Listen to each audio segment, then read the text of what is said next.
Hi, my name's Rebecca, and I'm here to teach you all of the things that you never learned from your piano teacher growing up. On my channel, we do a lot of playing on the piano, making beautiful music, even if you don't know how to read music. If this is your first time sitting down at the piano, this is a great place to start. I'm sitting here and it's a beautiful spring day here, and there is a lot of birds making noise, so if you can hear them in the background, that's what's going on, but I'm so excited that it's spring finally. Thank you so much to my newest subscribers. I'm so excited to have you here on my channel. As you know, I'm pretty new to YouTube, but it has been so cool to grow so quickly and to gain new friendships on this platform. I am so glad that you're here, and I hope that you stick around. If you want to support me by doing something super easy, all you have to do is make sure that you are subscribed. Hit the bell icons so you know when I upload new videos. Comment and share. All of those things help me without you spending a dime. I'm so excited to have you here and get to know you as we share how to make music on the piano every single time you sit down.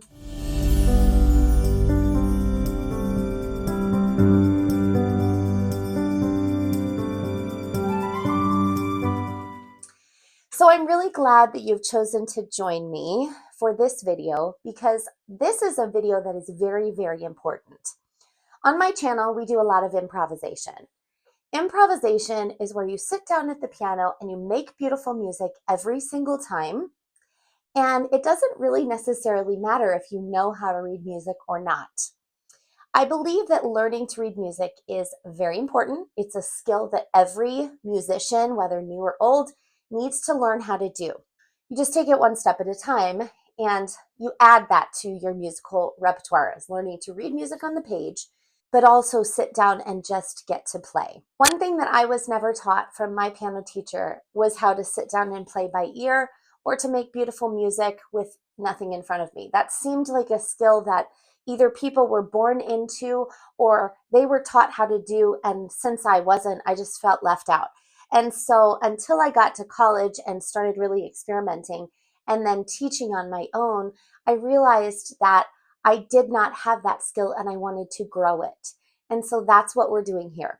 When I first started learning how to improvise, even though I could read complicated things on the page, I found myself getting stuck in patterns that were all very contained within the piano. And what I mean is, I would place my hands and then I would stay within the octave, especially with my right hand, and everything got kind of boring that way because it was just within the octave. So the one thing I knew that I needed to work on was expanding my ability to move my hands outside of the octave. So that's what this exercise is going to help us with today. So it's going to serve a dual purpose. Number one is to get your hands moving, especially your right hand, so that you're not staying within one octave, but you're moving chords from one octave into the other and then coming back without being afraid to do that, which is what my problem was. The second skill is that you will be learning inversions of chords and how they feel on your hand. Not only inversions going up, but then turning around and having those same inversions coming down. Inversions are an invaluable skill that you need to learn how to do in order to play chord charts and to improvise with chord patterns as well. Inversions seem scary, but it's really not that hard. So come to the piano, I'll show you exactly how to do inversions and how to start moving your hand so that it's more than just staying within the octave. For the purpose of this exercise, we're actually going to be playing in the key of C major. And the good thing about C major is the fact that it's all white keys, no black keys at all. So for C major, we're going to be playing between one C and the next C. And I like to always start with a scale. So that's playing every single note all the way from C to C and then playing back. It gets our hands and our ears prepared for what we're going to be playing. So let's start with our C major scale. And it doesn't matter which fingers you use to do the scale. This is just as an example. You could literally just do it with one finger all the way up and down, but it just prepares our hands and our ears. So for the key of C major, we're going to make some chords with our right hand. because we're going to be working with inversions in the right hand. And even though we are doing the key of C major for this exercise, this can easily be translated into any key that you want to play in. But for now, we're going to stick with C so that you can understand what we're doing. The first thing we're going to do is build a C major chord. The first chord in a key begins with the first note of the scale. So this is going to be a C major scale, or the 1 chord in a major key. All right, so in order to build a chord in the major key for the 1 chord, this is called the root chord, we're going to start with our first note, and then we're going to go up 3. 1, 2, 3. So that leads us to C and E. And then from the bottom, we're going to count from C to the 5th note. 1, 2, 3, 4, 5. That's G. So we have C, E, and G. That is called the tonic chord, or the 1 chord in the key of C major. So I'm going to play this with my right hand because this is largely a right-handed exercise. And we have our 1 chord here. But let's do a little note about inversions. So what inversions are, it's just a fancy way of saying you get to play the chord however you want to. So you can play it in a stacked position just like this, the C, E, and G. But also in your improvisation, you can take the C from the bottom and put it at the top. That is called our first inversion. Then we can do it one more time. We can take this E off the bottom and place it at the top. And that is our second inversion. If we do it one more time, where we take the G and put it on the top, we're back to our stacked chord. So the inversions in order are all considered C chords, but they have a slightly different sound. So watch our inversions as we go up.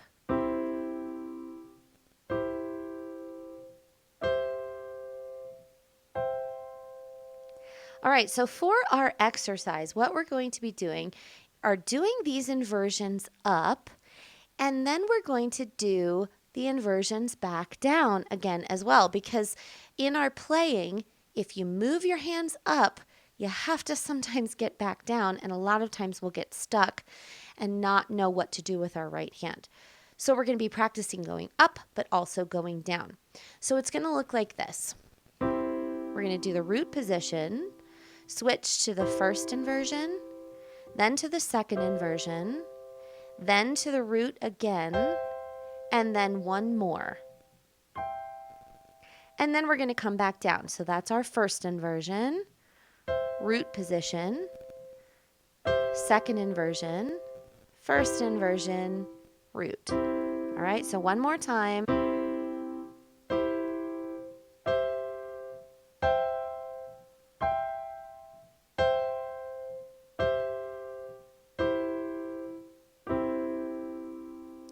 So that's what we're going to do for every single chord in this progression. Let me do just a note about finger numbers as well. So for each of our hands, we start with a 1 is our thumb, and they're mirrored on each side. So this is 1, 2, 3, 4, and 5. So you know what I'm talking about each time.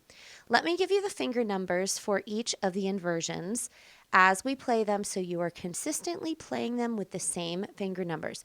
Finger numbers honestly are really a suggestion, but they're made to make your life easier. A lot of my students get very angry when I really push finger numbers with them and doing the finger numbers that are written on the page, but they're written to give you the best movement as possible, so you're not popping around so much. So this is a suggestion, but it's a strong suggestion. So we start out with our root position chord with 1, 3, and 5. And then when we go to the first inversion, we're going to put our 1 on the E, 2 on the G, and 5 on the C. The next one, we're going to put our 1 on the G, 3 on the C, and 5 on the E. And then we're back up to 1, 3, 5, and then 1, 2, 5. So every single time, you will be doing the same finger numbers up and down. And those are going to be the same no matter what chords that we're doing in the key of C. All right, now let's look at our left hand and what we're going to do with our left hand before I give you the pattern that we're going to do of the chords. So in our left hand, we are simply going to be representing the chords with an octave in the left hand. So this is with your 5 finger and your 1 finger. For the first chord, or our tonic chord, we're going to be hitting a C octave. If you would like to, with your 2 finger, you can put a G down in the middle. Okay? So our exercise is going to go like this. Every single time we switch inversions, we're going to hit this octave with the G in the middle in the left hand. And I'm also going to use my pedal because it helps all of the sounds to blend together. So it's going to sound like this.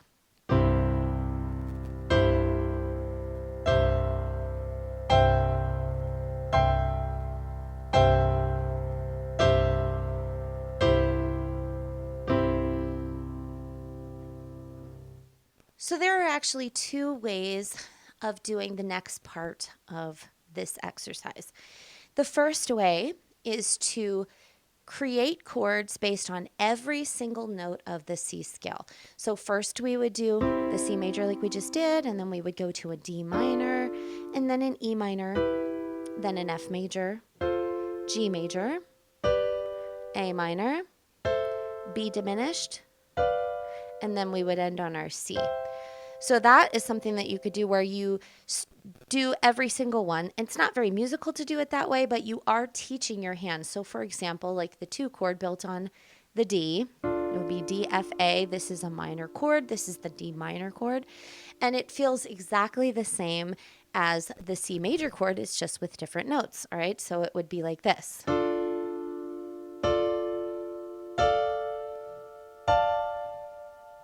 And then coming back down.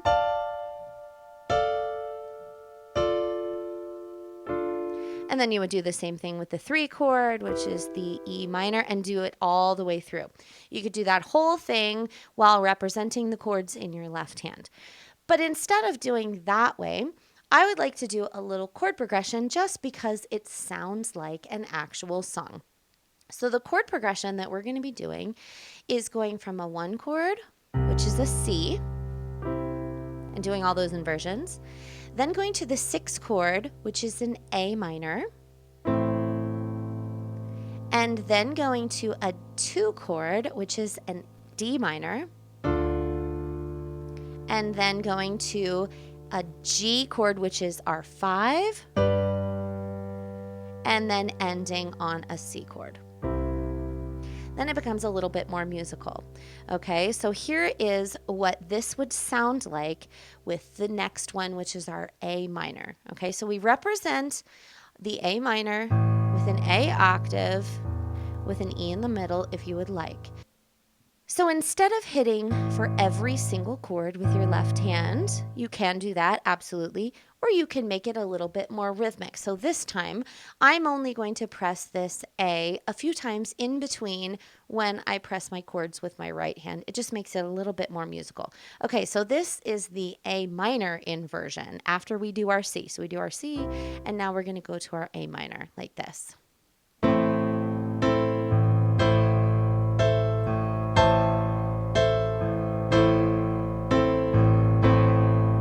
To go to our 2 chord, which is a D minor. So we switch here to a D in the left hand and a D minor D F A in our right hand.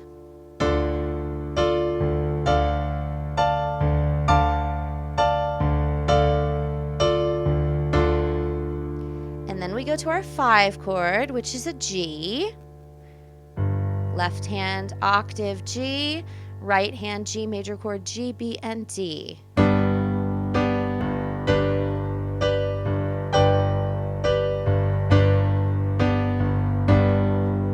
And then we are back to our C.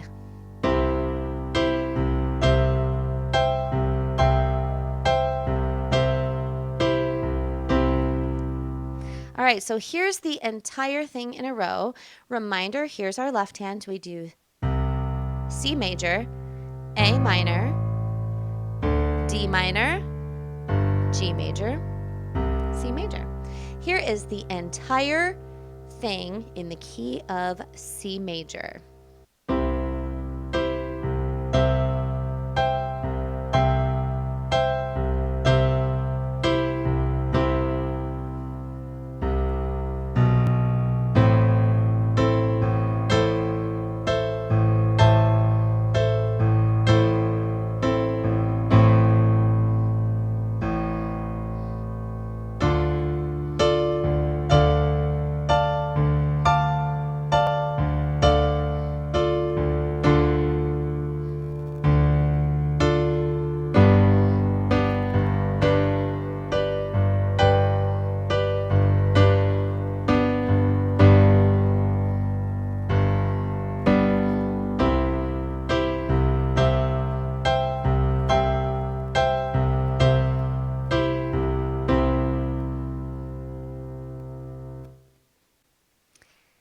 The second step to this is to create arpeggios. Arpeggios are when we take a chord and we play the notes broken. So instead of playing them all together, we play them like this. The reason that this is important to add to this exercise is because sometimes we don't always want to do the same thing with our hand every single time. And sometimes it just sounds prettier to play the chords like this or like this. And you can do it either way. So in order to make this sound good, we're actually going to be playing in 3 beats per measure instead of 4 beats per measure. So that means we're going to cut out one inversion at the top. So your right hand is going to go like this. So I'll do the A minor, for example. Then go to the next one,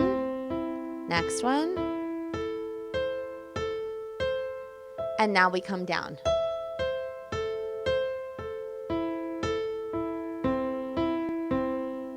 So we cut out this one right here. We just go up to the root position, all right? So this pattern altogether will sound like this.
So now you see how this skill can take you from a beginner to an intermediate player almost immediately, because you'll be moving your hands and learning these chords quickly.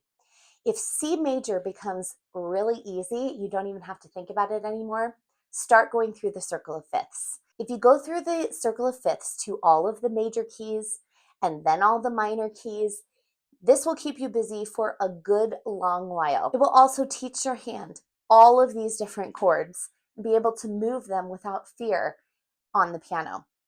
So this is something that you can come back to anytime that you need a little extra practice.